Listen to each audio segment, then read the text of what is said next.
answers. One is like a sort of a overall and one is specific. Because I am a coach, and as you may have noticed, although I like to talk about big ideas, if it isn't useful, if it doesn't help, it doesn't matter.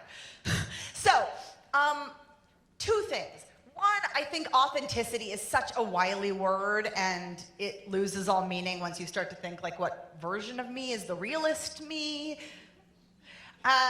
So my suggestion is to turn authenticity into something that's doable, and the answer is talking about what you care about like you care about it. Because all of us have an extremely understandable history of practicing, really, how to talk about what we care about, but under-care how we deliver it, because that'll keep us safe. So what it ends up sounding like is, this is something I care a lot about, but I mean, like, whatever, like, what do you guys think, you know? Which has a practical benefit, right? I mean, I am not here to demonize any of our habits, as you probably could tell. I like to say that I'm on an anti-shame campaign here. But that is one that is keeping us safe, rather than letting us show all the way up, right? Also just staying entirely in our throat. Like, I have this idea, and I mean, take it or leave it, but it's like kind of close to my heart.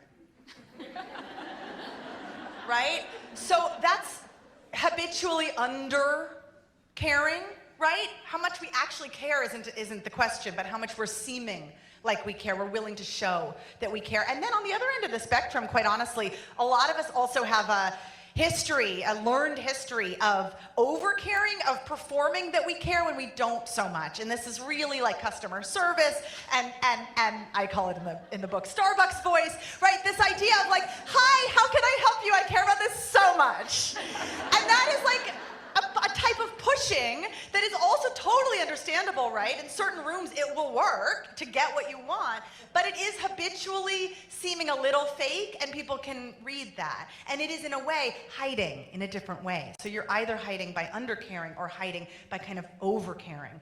So the question is, what is this thing in the middle? This is where breath really helps, I have to say.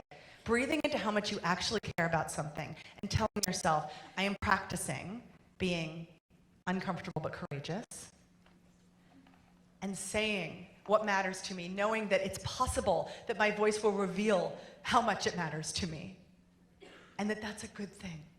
That's actually how any of us end up trusting anybody. And if we spend so much time hiding, we will not seem trustworthy even when we deserve to be trusted. So that's my take on authenticity.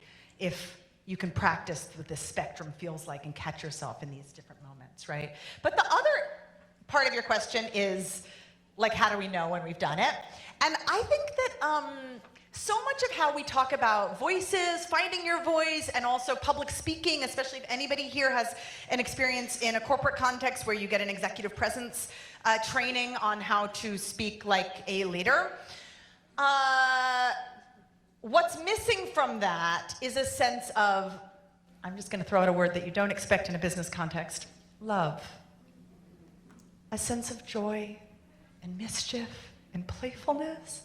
And I think that really the history of standards that all of us have been chasing have robbed us of a sense of joy, of actually feeling good on the inside when we talk about what matters to us in front of lots of people. And I'd love us to reclaim that. And when we do, when we invite in a little sense of inner, I call it inner squirrely, it's hard to be inauthentic, you know?